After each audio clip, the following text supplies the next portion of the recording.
तो last time पर हमने पढ़ा था लंबाई का मापन और सीजीएम घड़ी की सहायता से हम लोग लंबाई का मापन करते हैं। स्टूडेंट अब हमारा जो नेक्स्ट टॉपिक है वो है यथार्थता एवं यंत्रों की शुद्धता, और इसको इंग्लिश में बोलते हैं एक्यूरेसी। यथार्थता को बोलते हैं एक्यूरेसी और परिशुद्धता को बोलते हैं प्रिसीजन। तो कोई भी हमारा यंत्र है वो कितना एक्यूरेट नाप के देता है वो उसकी यथार्थता है। जैसे अगर हमारे पास एक फूड है या चीनी का एक पैकेट है और कंपनी ने उस पर लिखा हुआ है 1 kg, 1 किलो लिखा हुआ है, हम घर आके उसको हमारे तराजू पे नापते हैं और तराजू उसको बताता है 990 ग्राम। 1 kg का मतलब 1000 और 1000 का कितना बताता है 1000 ग्राम, और उसको हम घर पे खोल के देखते हैं 990 ग्राम। ठीक है, हम दूसरा तराजू लेते हैं तो 950 ग्राम, तो हम बोलेंगे भैया ये जो पहला वाला यंत्र है ये ज्यादा एक्यूरेट है। पहला वाला यंत्र कैसा है? ज्यादा एक्यूरेट, और उसको हिंदी में बोलते हैं ज्यादा यथार्थ मान नाप के देता है। ज्यादा यथार्थ मान नाप के देता है। तो यथार्थता को हम कैसे परिभाषित करेंगे? तो यथार्थता क्या हुआ है? यथार्थता का मतलब है कि जब आप मापन करते हैं तो मापन में कितना नजदीक वास्तविक मान के जितना नजदीक आपका मान होगा तो वो यंत्र ज्यादा यथार्थ है। मान लो वास्तविक मान है 1000 ग्राम और इसके जितना नजदीक मान होगा उतना ज्यादा यथार्थ है। तो एक है 999.5 ग्राम और एक है 998 ग्राम। दोनों में से एक यंत्र ए ये नाप के देता है और यंत्र बी ये नाप के देता है। तो कौन सा मान ज्यादा यथार्थ है या कौन सा यंत्र ज्यादा यथार्थता रखता है, हमने बोला। तो कैसे हमने इसको परिभाषित किया? वास्तविक मान के जितना नजदीक कोई भी यंत्र आपको मान नाप के देगा वो उतना ज्यादा यथार्थ होगा। वास्तविक मान से अगर आपका मान दूर है, यथार्थता कम है, तो यथार्थता हमने क्या से परिभाषित की? वास्तविक मान के नजदीक कोई यंत्र जो मापन करके देता है, जितना नजदीक मापन देगा 1000 ग्राम 999.5 ग्राम, तो ये एक्यूरेट है। एक शब्द और समझते हैं, परिशुद्धता क्या होती है। यथार्थता और परिशुद्धता दोनों यंत्रों की ही होती है। तो हम बोलेंगे वो यंत्र ज्यादा यथार्थ है या ज्यादा एक्यूरेट है जो नजदीक वैल्यू नाप के देगा। परिशुद्धता क्या है? वो यंत्र जो छोटे से छोटा मान भी नाप के दे देता है उसको हम बोलते हैं उसकी परिशुद्धता ज्यादा है, वो ज्यादा शुद्ध मान नाप के देगा।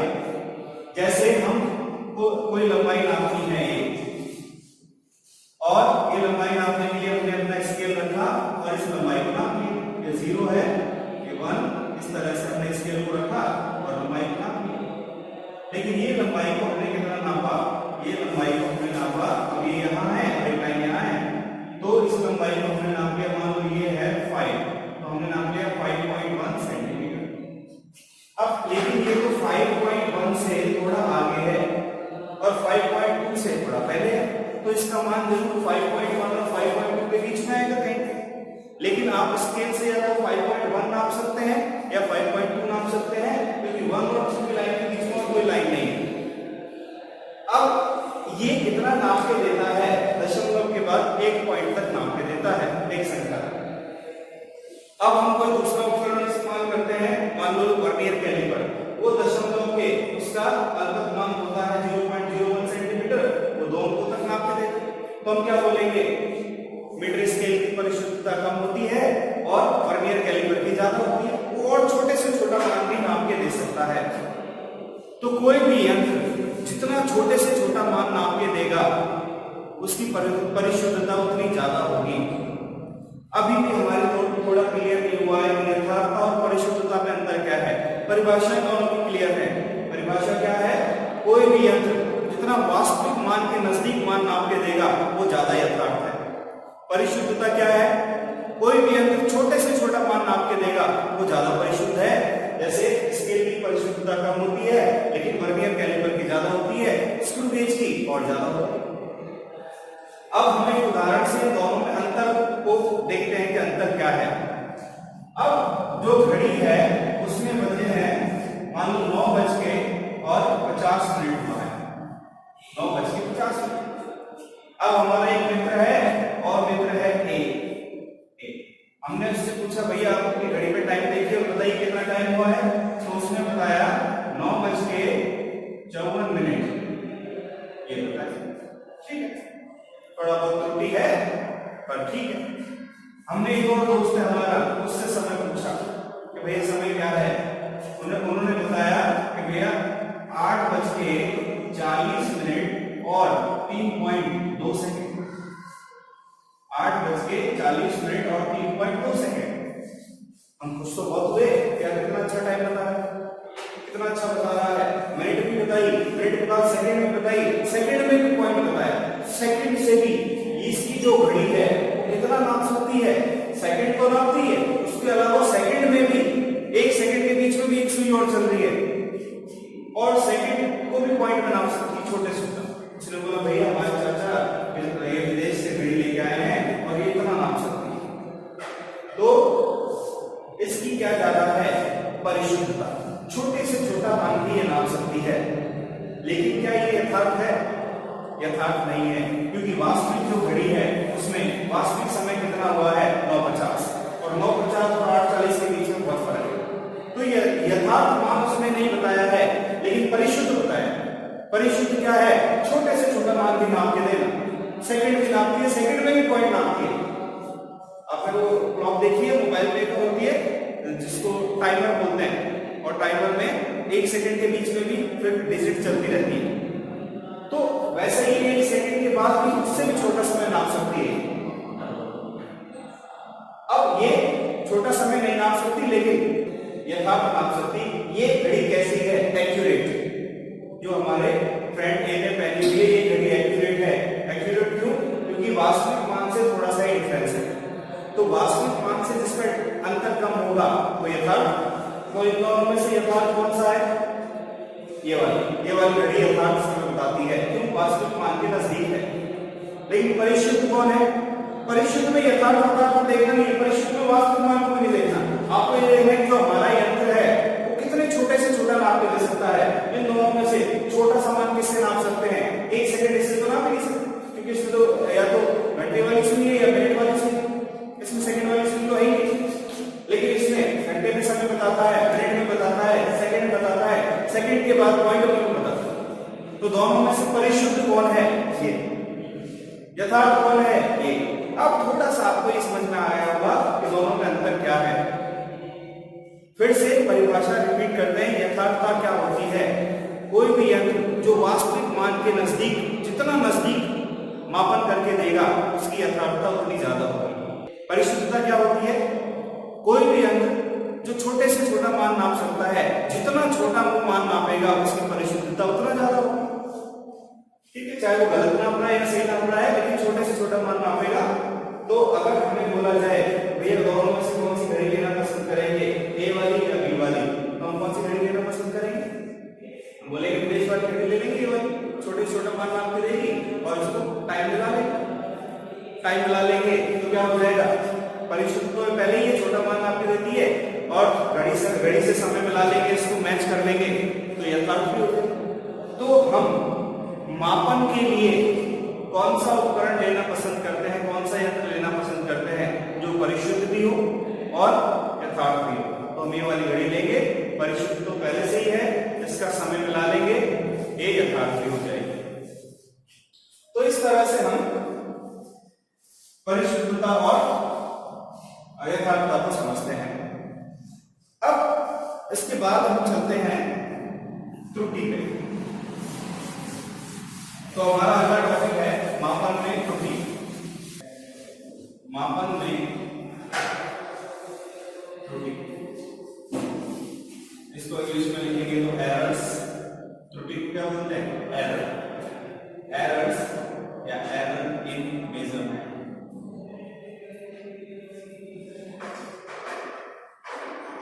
मापन में त्रुटि। पहली बात तो त्रुटि क्या होती है? वास्तविक मान और मापित मान के अंतर को त्रुटि बोलते हैं। त्रुटि इसकी परिभाषा लिख लेते हैं। त्रुटि क्या है? मापित मान और वास्तविक मान के अंतर को त्रुटि कहते हैं। कोई भी हमें कोई भी भौतिक राशि दे दी, ये लो भैया इसका द्रव्यमान नापो, ठीक है, एक वास्तविक मान है, इसका कुछ ना कुछ स्टैंडर्ड से नाप रखा है, एक हमारे पास यंत्र घर में रखा हुआ है, हो सकता है वो यंत्र खराब हो, कोई प्रॉब्लम हो, लेकिन हम एक बार वास्तविक मान, जैसे हमने एक जैसे नमक का पैकेट जो होता है वो हमने लिया, नमक के पैकेट को अच्छे से स्टैंडर्ड से तोल के रखा हुआ है, उस पर लिखा हुआ है 1 kg, ठीक है, तो उसका वास्तविक मान कितना है? 1 kg। अब हम इसको घर ले आए और घर पे हमारे एक तराजू है, उसमें हमने इसको तोल के देखा, तो इसका मान था, इसका वास्तविक मान कितना है? 1 kg। और घर पे हम तोल के लाए, ये 1 kg को हम क्या लिख लेते हैं? बहुत ज्यादा त्रुटियां नहीं होती, बहुत कम होती है, तो 1 kg को हम लिख लेते हैं 1000 ग्राम, ग्राम में बदल के। तो इसका वास्तविक मान कितना है? 1000 ग्राम। अब हम घर पे लेके आए और इसने जो तोल के दिया वो दिया 1002 ग्राम। ये क्या है? वास्तविक मान। कैसे पता लगा? उस पर प्रिंट, उस पर लिखा हुआ है, और 1000 ग्राम उसका मान 1 किलो, और जो हमने घर पे हमारी तराजू से तोल के देखा कितना आया? 1002। इन दोनों का अंतर निकालेंगे, अंतर ये क्या देगा आपको? त्रुटि। तो मापन में कितनी त्रुटि आई? मापन में 2 ग्राम की त्रुटि आई। हम किसी चीज को नाप के देख रहे हैं, तोल के देख रहे हैं, तो हो सकता है कि मापन सही ना हो, उसमें कुछ त्रुटि आ सकती है। तो त्रुटि को कैसे ज्ञात करेंगे?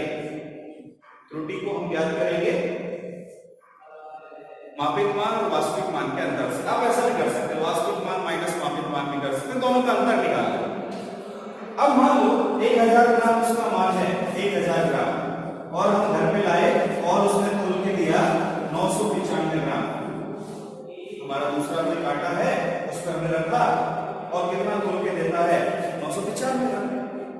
तो अभी भी त्रुटि है, 5 ग्राम कम तोल के दिया है, यहाँ पे 2 ग्राम ज्यादा तोल के दिया था। तो ज्यादा हो या कम हो, वास्तविक मान से अगर अलग मान नाप रहा है तो उसको त्रुटि ही बोलेंगे।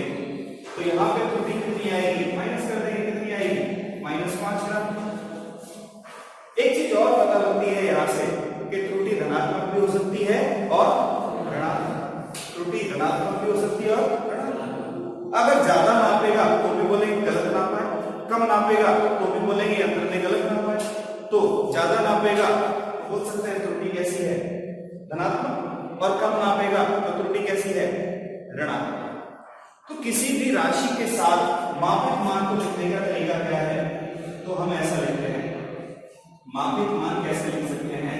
मापित मान हम लिखते हैं, वास्तविक मान लिखेंगे पहले हम, वास्तविक मान प्लस माइनस त्रुटि। प्लस माइनस क्यों? क्योंकि त्रुटि धनात्मक भी हो सकती है और ऋणात्मक भी हो सकती है। तो मान लो हमें ये लिखना है, तो हम इसमें ये लिख सकते हैं, वास्तविक मान कितना है? ये 1005 तक जाता है, मान लो 1005 ग्राम तक, 1005 ग्राम तक जाता है। तो वास्तविक मान कितना है? 1000 ग्राम। ये तो वास्तविक मान है, वास्तविक हर बार वो उतना ही रहेगा। मापित मान अलग अलग हो सकता है, पहली रीडिंग हमने ली तो 1002 आई, दूसरी रीडिंग हमने ली तोल के 995 ग्राम आई, तीसरी रीडिंग ली 1005 आई, चौथी रीडिंग कुछ और आई। तो हम ये देख लेंगे अधिकतम कितना ही गया है, अधिकतम कितना गया है? 1005 तक। न्यूनतम कितना गया है? न्यूनतम -5 तक गया है। अच्छा, त्रुटि को लिख देंगे इसके साथ में, प्लस माइनस क्या लिख देंगे? 5। 1000 ग्राम में कितनी त्रुटि है? प्लस माइनस 5 ग्राम की त्रुटि है। तो किसी भी मापित मान को लिखने का क्या तरीका है? उसका वास्तविक मान लिखिए और प्लस माइनस त्रुटि लिखिए। तो क्या प्लस माइनस 5 की ही त्रुटि होगी? नहीं, ये अधिकतम से न्यूनतम, ये इसकी परास को दर्शाता है कि जो जितना भी आपने अगर 100 रीडिंग ली है उसको तोल के, तो अधिकतम मान कितना गया होगा? 1005। 1004 भी आया होगा, 1003 भी आया होगा, 1002 भी आया होगा, 1000 भी आया होगा, ऐसे ही 999 भी आया होगा। लेकिन अधिकतम कितनी त्रुटि आई? 5। न्यूनतम कितनी आई? -5। और जो 100 रीडिंग है वो इनके बीच में ही, जो 100 रीडिंग है, तो इस तरह से हम लिखते हैं। तो इसको बोलते हैं त्रुटि। अब ये तो बात समझ में आ गई कि त्रुटि क्या होती है। वास्तविक मान और जो नाप हमने तोल के देखा है उन दोनों के अंतर को क्या बोलेंगे? त्रुटि। अब त्रुटि होती क्यों है, क्या क्या कारण है त्रुटि होने के, उनकी बात कर लेते हैं। तो बात करते हैं त्रुटि के प्रकार। त्रुटि का पहला प्रकार है सिस्टमैटिक एरर।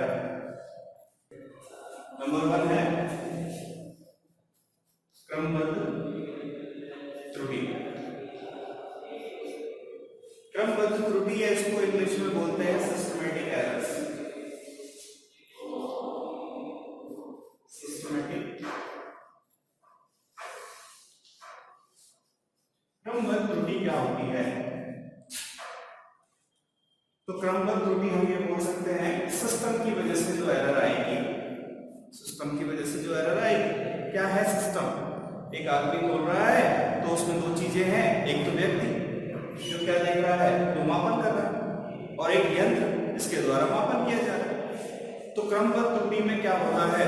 क्रमबद्ध त्रुटि में दो तरीके से त्रुटि आ सकती है। एक तो यंत्र में कुछ खराबी हो, और हो सकता है तोलने वाला उस पर ढंग से सामान को नहीं रख रहा हो, या तोलने में कुछ गड़बड़ कर रहा हो, तो व्यक्ति की वजह से त्रुटि आ सकती है, और दूसरा यंत्र में गड़बड़ हो सकती है तो उसकी वजह से त्रुटि आ सकती है। तो इस तरह से हम क्रमबद्ध त्रुटियों को भी अलग अलग प्रकार से बांटते हैं। क्रमबद्ध त्रुटि में फर्स्ट है यंत्रगत त्रुटियां, इसमें भी नंबर 1 आएगा यंत्रगत त्रुटियां। यंत्रगत त्रुटियां का मतलब क्या है? यंत्र के कारण जो त्रुटि है, हो सकता है कि जब यंत्र को बनाया गया हो तो उसमें सही से नहीं बनाया गया हो, उसकी डिजाइन में कुछ न कुछ गड़बड़ रह गई, तो उसकी डिजाइन में गड़बड़ रहने के कारण त्रुटि हो सकती है। ठीक है। उसका जो एक चीज और होती है कैलिब्रेशन। कैलिब्रेशन को जैसे यंत्रगत त्रुटियां क्या होती है? ये त्रुटियां मापक यंत्र की अपूर्ण अभिकल्पना बहुत डिफिकल्ट वर्ड है, इसको इंग्लिश में बोलते हैं इम्परफेक्ट डिजाइन। डिजाइन ढंग से नहीं बनाया है, उसकी कुछ गड़बड़ रह गई है। त्रुटिपूर्ण अंशांकन, अब ये शब्द को थोड़ा समझना है। अंशांकन को हम क्या बोलते हैं इंग्लिश में? कैलिब्रेशन। ये क्या होता है? ये आप सब जानते हैं, अंशों में बांटना। जैसे आपका स्केल है, प्लास्टिक का टुकड़ा काटा हुआ है, किसी ने बनाया होगा, लेकिन काटने के बाद उसमें फिर मान लिखना है, 0 1 2 3, उनके बीच में एक बराबर की लाइनें बनानी। तो अगर आपने 0 1 2 3 बराबर गैप में नहीं रखा तो आपका जो स्केल है गलत नाप के देगा, तो उसको बोलते हैं यंत्र के कारण त्रुटि। तो जैसे अगर हमें एक थर्मोमीटर है और उसका अंशांकन करना है, तो हम उसको पहले बर्फ में डालते हैं, और हम जानते हैं बर्फ का तापमान होता है 0 degree Celsius normal, 0 degree Celsius. तो उसमें जो मरकरी है वो मरकरी उसमें एक जगह जाके रुक जाता है, जहां रुक जाता है हम लाइन खींच के लिख देते हैं 0। ये कितना तापमान है? 0। तो हम क्या कर रहे हैं? उसको अंशों को लिख रहे हैं, अंशों में बांट रहे हैं। इस चीज को क्या बोलते हैं? अंशांकन करना। किसी भी यंत्र पे जो उसके मान लिखे जाते हैं नापने के लिए, उसको बोलते हैं अंशांकन करना। अब 0 लिख दिया, अब हम उसको उबलते हुए पानी में डालते हैं, बॉइलिंग वाटर में उबलते हुए पानी में डालते हैं। मरकरी ऊपर चढ़ता है, ऊपर चढ़ के एक जगह रुक जाता है, जहां वो रुका हम लाइन खींच के लिख देते हैं 100, और इसको बराबर 10 भागों में बांट देते हैं, 0 10 20 30, इस तरह से इसका मापन कर लेते हैं। तो इसके लिए हमें ये पता है कि बर्फ का जो तापमान है वो 0 होता है, और उबलते हुए पानी का तापमान 100 होता है नॉर्मल हमारे घरों में, पृथ्वी की सतह की बात करें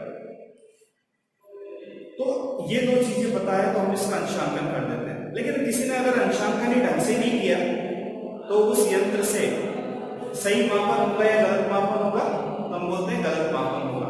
तो यंत्र के कारण त्रुटियां कैसे हो सकती हैं? डिजाइन में गड़बड़ हो, है ना, यंत्र की बनावट में गड़बड़ हो, यंत्र की बनावट में गड़बड़ हो, अंशांकन ढंग से नहीं किया हो, तो उसमें यंत्र के कारण त्रुटियां आ जाएंगी। अच्छा, इसमें दूसरा एक तरीका क्या है कि भाई हर चीज का एक प्रोसीजर है, हर चीज का एक तरीका है कि इस तरीके से इसकी रीडिंग लेनी है। जैसे आप लैब में जाते हैं और आपको ओम के नियम का प्रयोग करना है, तो वहां पे जाके आप क्या करेंगे, वे पहले तो तारों को जोड़ेंगे वोल्टमीटर से, एमीटर से, इन सब से। फिर तारों को जोड़ने के बाद एमीटर को चेक करेंगे ठीक है या नहीं, फिर बैटरी की सप्लाई ऑन करेंगे, फिर वोल्टमीटर और इनसे रीडिंग लेंगे। मतलब एक तरीका, हर चीज को करने का एक तरीका है। जैसे मोबाइल को चार्ज करने का एक तरीका है। क्या तरीका है भैया, आप पहले मोबाइल रखिए और उसमें पिन लगाइए, पिन लगा के फिर उसको प्लग में लगाइए, प्लग लगा के फिर स्विच दबाइए, तो ठीक है। अदरवाइज आप क्या करते हैं, पहले तो स्विच ऑन कर दिया सबसे पहले, फिर उसमें क्या लगा दिया, चार्जर, और फिर उसमें पिन लगा दिया। तो अगर आप ढंग से तरीका फॉलो नहीं करेंगे तो मापन में त्रुटियां आएंगी। तो हर काम को करने का एक तरीका होता है, अगर वो तरीका कोई व्यक्ति ढंग से उसकी पालन नहीं करता तो भी त्रुटियां आती हैं।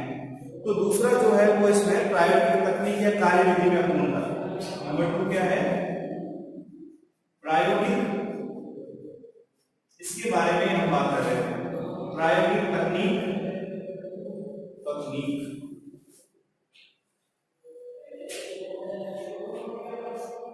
वह कार्यविधि में अपूर्णता। जैसा हम बता रहे थे कि प्रयोग की एक तकनीक होती है, एक प्रोसीजर है उसका, अगर उस प्रोसीजर को आप फॉलो नहीं करेंगे तो भी त्रुटियां आएंगी। जो भी उसकी कार्यविधि है, पहले क्या क्या जोड़ना है, किस तरह से काम करना है, लंबाई नापनी है, द्रव्यमान नापना है, तो उसकी कार्यविधि की पालना नहीं करेंगे तो उसमें कुछ त्रुटियां आ जाती हैं। अब अगला है शायद व्यक्तिगत त्रुटि।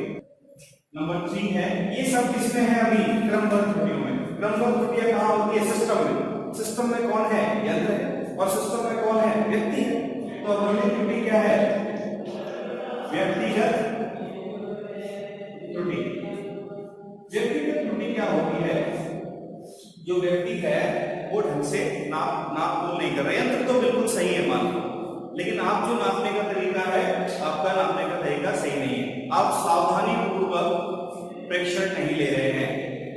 हो सकता है कि आपको तापमान नापना हो, मरकरी के कितना ऊपर चढ़ा है तो नापना हो, अब आपने उसको आंखों के बराबर रखने की बजाय ऐसा ऊपर रख दिया और यहां से देख रहे हैं तो आपको रीडिंग अलग दिखेगी। तो आपको, अगर आप ढंग से मापन नहीं कर रहे हैं तो व्यक्ति के कारण, व्यक्ति की असावधानी के कारण जो त्रुटियां आती है मापन में, उनको हम बोलते हैं व्यक्तिगत त्रुटि। तो इसमें है ये त्रुटियां प्रेक्षक के किसी पूर्वाग्रह उपकरण के समंजन में रह गई, जो उपकरण को हमने जोड़ा है उसमें कुछ कमी रह गई है तो उसके कारण आती है। लेकिन व्यक्ति की असावधानी, व्यक्ति की जैसे अनुभवहीनता के कारण ये त्रुटियां आती हैं।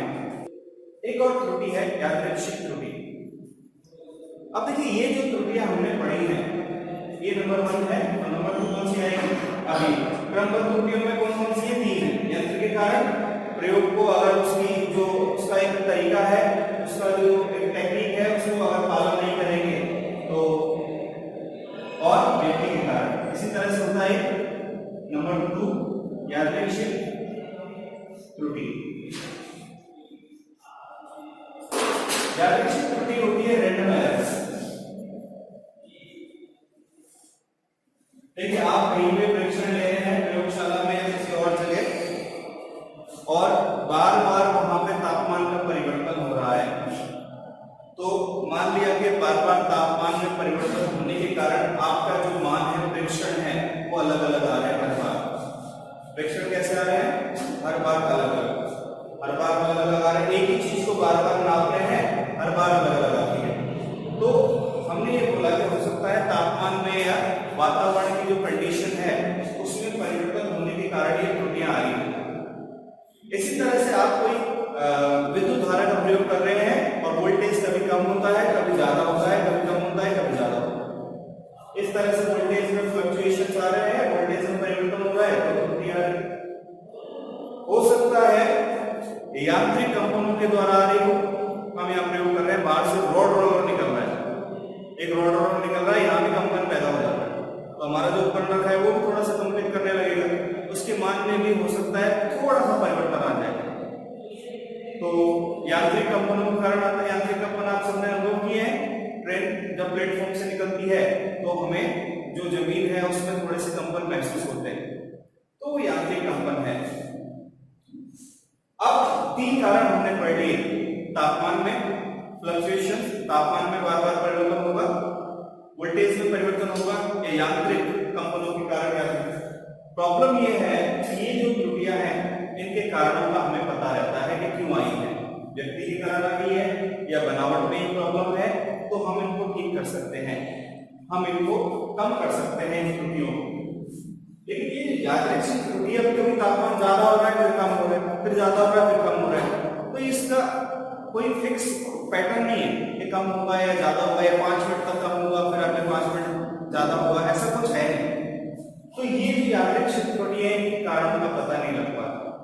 अगर कारण ही नहीं पता लगेंगे तो हम इनको न्यूनतम कैसे करेंगे, इनको कम नहीं कर पाएंगे। तो हम क्या करते हैं, हम ज्यादा से ज्यादा रीडिंग लेते हैं, ज्यादा से ज्यादा प्रेक्षण लेते हैं और उनका क्या निकाल लेते हैं, उनका माध्य मान निकाल लेते हैं, औसत मान। हम ये मानते हैं कि अगर कहीं त्रुटि ज्यादा है तो कहीं कम हुई होगी, औसत करके बराबर हमें मिल जाए, बट इनको इनकी तरह कम नहीं किया जा सकता। इनको कैसे कम किया जा सकता है, कारण का पता है क्यों है त्रुटि, तो उस कारण को सुधार सकते हैं, उसकी बनावट को सुधार सकते हैं। धीरे धीरे व्यक्ति को जब अनुभव हो जाएगा तो वो सही तरीके से रीडिंग लेगा, तो हम इन चीजों को सुधार सकते हैं, इनको क्रमबद्ध त्रुटियों को हम सुधार सकते हैं, कम किया जा सकता है। यादृच्छिक त्रुटियों के कारण हमें नहीं पता होते, इनको कम नहीं किया जा सकता। तो देखते हैं यादृच्छिक त्रुटि में क्या है। देखिए, सुधरी हुई प्रायोगिक तकनीक का उपयोग करके, प्रयोग के लिए अपेक्षाकृत अच्छे मापन यंत्रों का उपयोग करके, यथासंभव व्यक्तिगत पूर्वाग्रहों को दूर करके क्रमबद्ध त्रुटियों को कम किया जा सकता है। व्यक्ति को अनुभव हो जाएगा तो ये त्रुटि कम हो जाएगी।